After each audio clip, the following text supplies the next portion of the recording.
Here is your latest African news.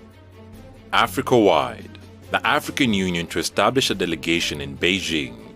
This year, the African Union will establish a permanent representation in Beijing, signaling a desire to expand ties with the continent's largest commercial partner. This past week, heads of state and government gathered in Ethiopia's capital Addis Ababa to support a proposal by the Council of Ministers, a council of foreign ministers from member states, to establish a permanent mission to interact directly with China.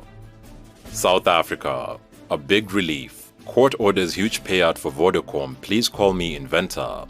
The High Court has ruled that Vodacom's Please Call Me Inventor, Nkosana Makate, is entitled to 5% of the total voice revenue generated from the microtexting service from March 2001 to March 2021.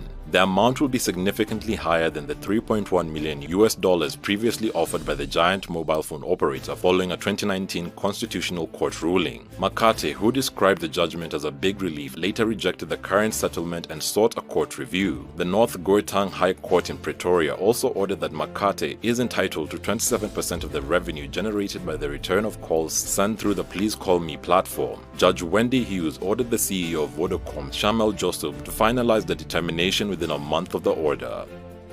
Burundi. The EU lifts sanctions on Burundi after 7 years.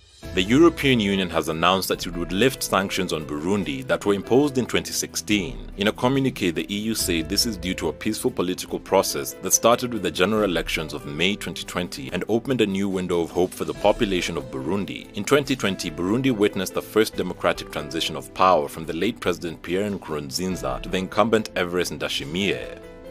Libya. Libyan Prime Minister survives apparent assassination attempt. Libyan Prime Minister Abdulhamid al-Dabiba has survived an apparent assassination attempt by unknown assailants. Several rounds struck his car as it was being driven through the capital, Tripoli. The gunmen fled the scene. Several factions have been vying for control of Libya, and a parliament based in the east of the country is to vote later on Thursday on a replacement prime minister for a government of national unity. Mr. Dabiba has said he will ignore the outcome of the ballot. An election to choose a new government was postponed last December, but no vote is expected this year. Senegal. Senegal's football team to be awarded land and cash prizes. Senegal has rewarded each member of the national football team with cash prizes and plots of land following their win at the Africa Cup of Nations. Each team member received more than $87,000 and plots in the capital Dakar in the neighboring Diamniadio city during a ceremony at the presidential palace. President Macky Sall also appointed the team to Senegal's prestigious Order of the Lion, with fans cheering outside the gates. The president had earlier thanked the team for reaching the summit of Africa and for bringing pride and honor that marks great people. He also praised the team's coach Aliou Cisse. Senegal defeated Egypt 4-2 on penalties, becoming the tournament champions for the first time in their history. South Africa. South African court postpones ruling on objection to Amazon HQ on sacred land.